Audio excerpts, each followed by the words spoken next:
Good morning friends, હું અજય ત્રિવેદી અને આજે આપણે ધોરણ 10 વિષય વિજ્ઞાનમાં ચેપ્ટર 12 વિદ્યુત ઇલેક્ટ્રિસિટીના ટેક્સ્ટ બુકના દાખલા શીખી રહ્યા છીએ.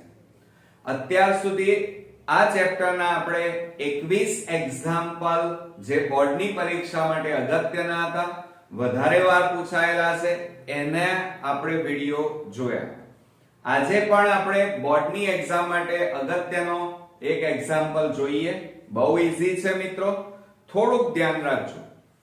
જો અહીંયા 22મા નંબરનો દાખલો જોઈએ. સ્વાધ્યાયમાં આપણે આપેલો છે ટેક્સ્ટ બુકમાં 100 ઓહ્મ વિદ્યુત બલ્બ.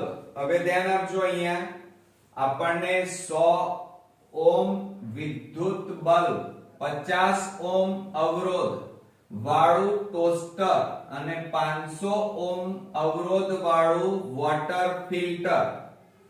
હવે અહીંયા કુલ 3 વસ્તુ આપી છે આપણને. એક તો વિદ્યુત બલ્બ, પછી ટોસ્ટર અને વોટર ફિલ્ટર. આ રીતે 3 વસ્તુના અવરોધ આપણને આપેલા છે. 220 વોલ્ટના પ્રાપ્તિ સ્થાનો સાથે જોડેલ છે. તે જ પ્રાપ્તિ સ્થાન સાથે આપણે વિદ્યુત ઇસ્ત્રી જોડીએ છીએ. જે જગ્યાએ આપણને અવરોધ, અહીંયા વિદ્યુત બલ્બનો અવરોધ, પછી ટોસ્ટરનો અવરોધ અને તે ઉપરાંત વોટર ફિલ્ટરનો જ્યાં અવરોધ છે, તે જગ્યાએ આપણે હવે ઇસ્ત્રી જોડીએ છીએ. જોડતા તે ત્રણેય સાધનો દ્વારા ખેંચાતા કુલ પ્રવાહ એટલે વિદ્યુત પ્રવાહ I જેટલો જ પ્રવાહ ખેંચે છે. એટલે કે આ ત્રણમાં જે વિદ્યુત પ્રવાહ, આ 3 સાધનો આપણે વાપરીએ, બરોબર, અને જે પ્રવાહ વપરાય એટલો પ્રવાહ વિદ્યુત ઇસ્ત્રીમાં વપરાય છે. તો ઇસ્ત્રીનો અવરોધ કેટલો હશે? હવે ઇસ્ત્રીનો આપણે અવરોધ શોધવાનો છે R, તથા તેમાંથી કેટલો વિદ્યુત પ્રવાહ પસાર થતો હશે, એટલે પ્રવાહ I પણ આપણે શોધવાનો છે. તો મિત્રો અહીંયા આપણે જાણીએ છીએ કે આપણને શું કીધું છે? વિદ્યુત બલ્બ, ટોસ્ટર અને વોટર ફિલ્ટર આ ત્રણે સમાંતર જોડેલા છે. એટલે સમાંતર જોડાણ માટે સમતુલ્ય અવરોધ આપણે શોધવો પડે, બરોબર. તો સૌપ્રથમ આપણે પહેલા તો હેડિંગ મારી દઈએ કે સમાંતર. અહીંયા ત્રણેય જે સાધનો છે એ સાધનોનું જોડાણ સમાંતર જોડાણ માટે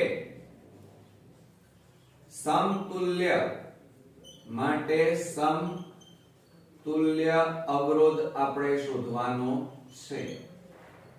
હવે ધ્યાન આપજો કે એક તો સમાંતર છે, ત્રણેયને સમાંતર સાધનોને જોડેલા છે, અને સમતુલ્ય અવરોધ એટલે સમાંતર જોડાણ છે. એટલે સૂત્ર આપણે કયું લખીશું? 1/Rp બરાબર 1/3 અવરોધ છે. 3 સાધનોના અવરોધ આપણી પાસે છે, બરોબર. એટલે R1 plus R1/R2 plus 1/R3. Clear? હવે જો અહીંયા R1 એટલે વિદ્યુત બલ્બનો અવરોધ કહેવાય, તો આપણે અહીંયા લખી કાઢીએ. આપણે R1 એટલે સૌપ્રથમ વિદ્યુત બલ્બનો અવરોધ, અને એ અવરોધ આપણને આપેલો છે. કેટલો આપ્યો છે? 100 ઓહ્મ આપેલો છે, બરોબર. ત્યારબાદ આપણને R2 એટલે ટોસ્ટરનો અવરોધ કહેવાય. R2 એટલે ટોસ્ટર નો અવરોધ બરાબર કેટલા છે? 50 ઓહ્મ. ત્યારબાદ ત્રીજા નંબરમાં R3 બરાબર આપણને વોટર ફિલ્ટરનો અવરોધ આપેલો છે. તો આપણે અહીંયા લખી કાઢીએ વોટર ફિલ્ટર નો અવરોધ અને એ અવરોધ આપણને કેટલો આપ્યો છે 500 ઓહ્મ આપેલો છે કેટલો આપેલો છે 500 ઓહ્મ આ રીતે ત્રણેય સાધનોના અવરોધ આપણે લખ્યા હવે આ ત્રણેય સાધનોના અવરોધની જે કિંમત છે એ આપણે સૂત્રમાં આ આપણું જે સૂત્ર છે સમતુલ્ય અવરોધ માટેનું એની અંદર આપણે મૂકી દઈએ તો શું લખાય 1/rp બરાબર 1/100 પ્લસ 1/50 પ્લસ 1/500 માટે 1/rp બરાબર લસા લઈએ હવે 550 અને 100 નો લસા કેટલો થાય 550 અને 100 નો લસા કેટલો થશે મિત્રો 500 હવે જુઓ અહીંયા છેદમાં કેટલા છે 100 તો 100 ને કેટલા વડે ગુણીએ તો 500 આવે 5 તો ઉપર એક જ છે એટલે 5 આવે 100 5 500 તો 5 એકા 5 પ્લસ 50 ગુણ્યા કેટલા કરીએ તો 100 થાય તો 50 ગુણ્યા 10 કરીએ તો 100 થાય એટલે અહીંયા કેટલા આવે 10 10 એકા 10 અને પ્લસ 500 500 છે એટલે ઉપર કેટલા આવે 1 હવે જોજો હવે આપણે શું કરી નાખીએ માટે 1/rp બરાબર હવે જુઓ 10 ને 5 15 15 ને કેટલા થાય 16 અને છેદમાં કેટલા આવશે 500 માટે આ rp ને ઉપર લખો અને 1 ને નીચે લખો અદલા બદલી કરી તો આ નીચે છે ઉપર જતા રહે એટલે 500 ઉપર ગયા અને 16 નીચે આવી ગયા જોયું તમે નીચેના પદોને ઉપર લખ્યા ઉપરના પદોને નીચે લખ્યા બરાબરની બંને બાજુ છે હવે આપણે શું કરીએ તો 500 ને 16 વડે ભાગી નાખો તો 500 ને 16 વડે આપણે ભાગીએ તો 16 3 48 2 વધ્યા 16 એકા 16 4 વધ્યા ભાગ ન ચાલે પોઈન્ટ 0 16 તારી 48 16 દુ 32 થાય 8 વધ્યા 0 0 નીચે ઉતાર્યું 16 85 આવી ગયા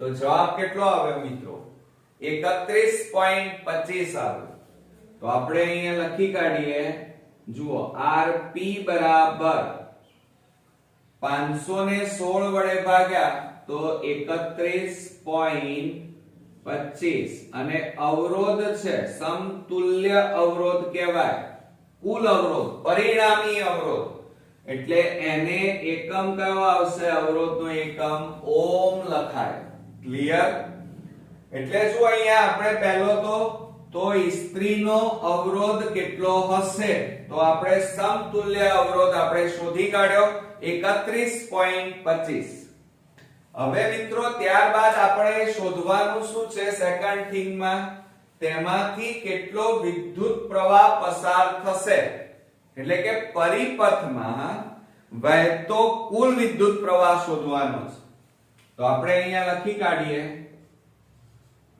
પરિપથમાં વહેતો કુલ વિદ્યુત પ્રવાહ જો બરોબર હવે એના માટેનું પ્રવાહ માટેનું વિદ્યુત પ્રવાહ શોધવાનું છે અને સાથે સાથે સમાંતર જોડાણ છે જો અહીંયા કયું જોડાણ છે આપણી પાસે સમાંતર જોડાણ એટલે એના માટે સૂત્ર આમ શું આવે વિદ્યુત સ્થિતિમાનનો તફાવત V બરાબર IR આવે કયું સૂત્ર આવે V બરાબર IR આવે પરંતુ સમાંતર જોડાણ છે એટલે આપણે અહીંયા શું લખીએ P એટલે આપણું સૂત્ર શું થાય V બરાબર IRP થાય ક્લિયર? હવે આપણને જે કિંમતો રકમમાં આપેલી છે એ આપણે લખી કાઢીએ. તો જુઓ અહીંયા V બરાબર આપણને કેટલા આપ્યા છે? તો 220 વોલ્ટ આપ્યા છે. કેટલા આપ્યા છે? 220 વોલ્ટ. પછી તે ઉપરાંત આપણને Rp એ હમણાં શોધ્યા. જુઓ Rp બરાબર કેટલા છે? 31.25. તો અહીંયા લખીએ 31.25 ઓહ્મ. અને આપણે વિદ્યુત પ્રવાહ I શોધવાનો છે. ક્લિયર? હવે આમાં રકમમાં આપણે કિંમતો મૂકી દઈએ. ચાલો તો શું થશે? માટે V બરાબર 220 બરાબર I ગુણ્યા 31.25. હવે આ 31.25 ગુણાકારમાં છે, બરાબરની આ બાજુ લઈ જાઓ તો ભાગાકારમાં જાય તો I બરાબર 220 અને છેદમાં 31.25. હવે મિત્રો જુઓ છેદમાં બે રકમ પછી પોઈન્ટ છે અને પોઈન્ટ કાઢી નાખીએ તો ઉપર કેટલા લખાય? 100. બે રકમ પછી પોઈન્ટ છે એટલે તો I બરાબર 220 ગુણ્યા 100 એટલે પોઈન્ટ અહીંયાથી નીકળી જાય. આ પોઈન્ટ છે નીકળી જશે એટલે 3125 આવે. હવે આપણે પહેલા છેદ ઉડાડી દઈએ. ચાલો તો 5 છેદ ઉડાડીએ તો જુઓ 5 6 30, 5 દુ 10 અને 5 5 25 અને આને 5 વડે ભાગીએ તો 5 4 20 અને 5 4 20 એટલે 44 થાય. હવે અહીંયા કેટલા આવ્યા? 625. હવે 25 25 625 થાય. એટલે જુઓ આને 25 વડે ભાગો તો કેટલા આવે? 25. અને આને 25 વડે ભાગો તો કેટલા આવે? 25 4 100. તો હવે આપણે જો અહીંયા I બરાબર આપણી પાસે કેટલા વધ્યા? 44 ગુણ્યા 4 એટલે 4 4 16, 4 4 16 ને 1 17 એટલે 176 છેદમાં કેટલા આવે? 25. હવે 176 ને 25 વડે આપણે ભાગીએ તો પોઈન્ટમાં જવાબ આવશે. જુઓ 176 ભાગ્યા 25 કરીએ તો 25 6 150 થાય. 25 7 175 તો સાતે ભાગ ચાલશે. 25 7 175 1 0 0 ભાગ ના ચાલે. પોઈન્ટ 0 પાછું 0 મૂકો, 0 નીચે ઉતારે એટલે કેટલા 0 મૂક્યા મિત્રો? 2 0 મૂક્યા એટલે અહીંયા 0 આવે. અને હવે 25 4 કેટલા આવે? 100. તો જવાબ કેટલો આવ્યો? 7.04. તો અહીંયા આપણે લખી કાઢીએ I બરાબર 7.04.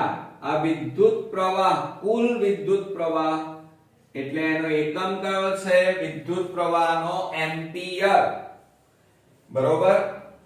તો હવે જો અહીંયા મિત્રો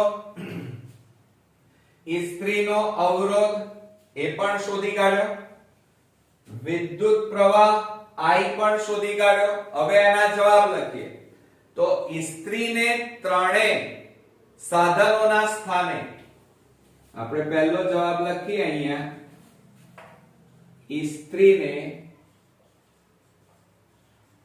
ત્રણેય સાધનોના સ્થાને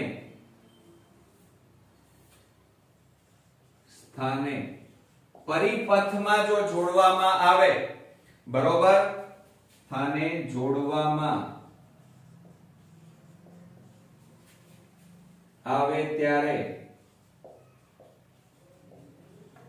હવે જો અહીંયા ત્રણ સાધનો હતા અને એની જગ્યાએ આપણે ઇસ્ત્રીને જોડીએ તો ઇસ્ત્રીનો અવરોધ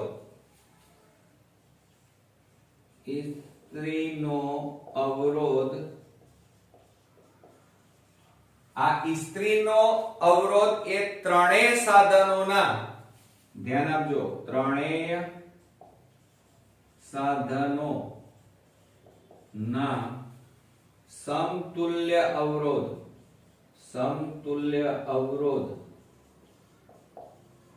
કેટલો આવ્યો મિત્રો? Rp બરાબર 31.25 ઓહમ જેટલો થશે. ઓકે, આ પહેલો જવાબ આપણે લખ્યો. હવે બીજો જવાબ આપણે લખીએ તો ઇસ્ત્રીમાંથી પસાર થતો વિદ્યુત પ્રવાહ. ધ્યાન આપજો બરોબર કે ઇસ્ત્રીમાંથી પસાર થતો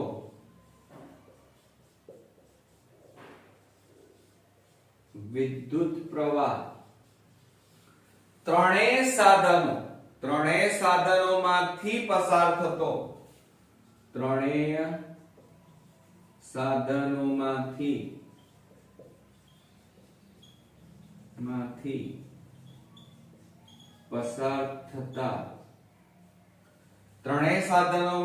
પસાર થતા વિદ્યુત પ્રવાહ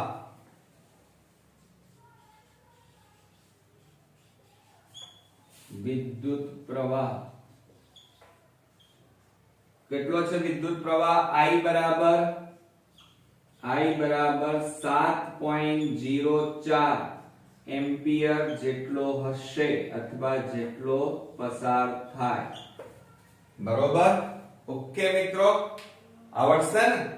તો આ રીતે આપણે એક્ઝામ્પલમાં શરૂઆતમાં આપણે શું શોધ્યો? સમતુલ્ય અવરોધ, પણ સમાંતર જોડાણ માટે.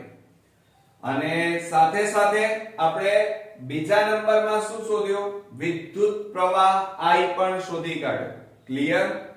મેઈન વસ્તુ જુઓ, અહીંયા ગણતરી તો તમે મેથ્સ છે એટલે આવડશે, પણ તમને આ સૂત્રો જો આવડતા હોય મોઢે કે સમાંતર જોડાણ માટે કયું સૂત્ર વપરાય, શ્રેણી જોડાણ હોય ત્યારે કયું સૂત્ર વપરાય, આ વસ્તુ જો તમને ક્લિયર આવડી જશે તો તમે કોઈ પણ દાખલા ગણી શકશો. બરોબર મિત્રો? તો હવે આપણે આ આખો એક્ઝામ્પલ તમારે બે વાર જોઈ અને નોટ ડાઉન કરવાનો અને સાથે સાથે જાતે પ્રેક્ટિસ કરવાની. તો નેક્સ્ટ વિડિયોમાં પાછા નવા એક્ઝામ્પલ સાથે ફરી મળીએ. ત્યાં સુધી ગુડ નાઈટ ફ્રેન્ડ્સ.